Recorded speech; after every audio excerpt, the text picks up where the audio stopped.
Good morning, John! Last week I wrote a song for your inflamed nervous system which used the instrumental track from Calvin Harris's song, Summer. Now this was a blatant violation of copyright. I mean, I didn't recreate the music, I just stole it. But oddly enough, that's perfectly okay. You see, we live in a brave new copyright world, and it's kinda weird. But for people like myself who make content and deal with this, and for people who care about content, I feel like it's pretty important to talk about. So I present to you the bizarre state of copyright in the us in 4 minutes.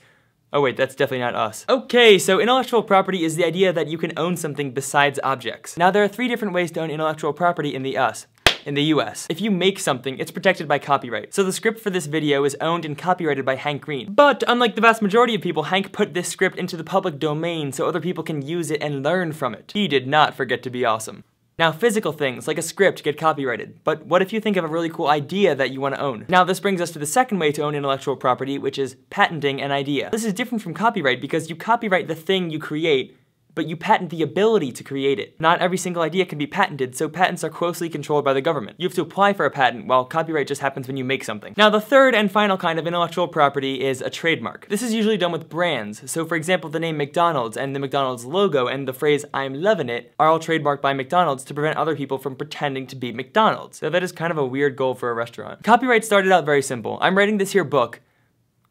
Well, it says book in the script. I'm writing this here book, and you can't reprint my words and sell it as your own book because I wrote it and that would be stealing. But often we want to critique a published work, and that critique will, by necessity, use some parts of that published work. So to allow for this, the idea of fair use was created. This idea deems a certain work fair even though it uses part of another, because it expands or comments on the original idea. If I want to make a video about violence in cinema, then maybe I'll use a clip from the Reservoir Dogs. That should be, and is, legal. The only way to know if a work is really fair use is for the rights holder to sue the creator of the new media, and then for a court to rule in favor of one party or the other. So when I say that it was okay for me to use that image in my previous vlog because I was providing commentary and thus it was fair use, that's kind of ridiculous to say because only a court can decide that. This brings us to the state of copyright on the internet, which is actually better explained through technology than legality. There is just too much content. Policing the days and days of content uploaded to YouTube every second would be way too ridiculous a task for even a team of people. So it's done by a system called Content ID. This allows rights holders to upload things they own, and then Content ID compares that entire library of globally owned media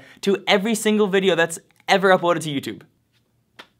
That's a lot of work. So if something matches, the rights holder can 1. Do nothing, which is pretty unlikely, 2. Take the video down, or 3. Just claim the video as theirs and then receive all the advertising revenue that video gets. That's like saying, sure, you can use this thing I make, but I'm going to take all the money your video makes, even though you added some original stuff to my content. And that is kind of a problem with YouTube copyright, but there's a video in the description that explains that more. But anyway, that's why it's okay to use Calvin Harris's Summer. Content ID claims it as his, and I just pay all the money that that video makes to Calvin Harris. And that's fine with me. I don't really plan on striking a deal with Calvin Harris's record label. Now some people have asked me why I have to pay the record label anything when the version I made is a parody, to which I respond, it's not a parody.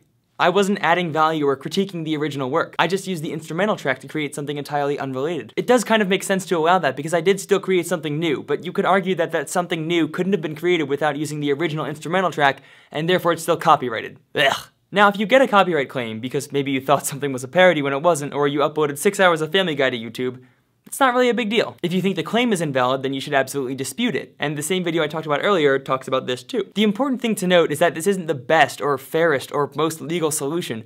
It's only the most possible one. And frankly, it's pretty cool. I get to violate copyright without having my YouTube channel in jeopardy, YouTube doesn't get sued out of existence, and rights holders have an additional stream of revenue with which to have bigger and grander yacht parties. It's a win-win. And that is the state of copyright in the US. US, John, I'll see you on Tuesday.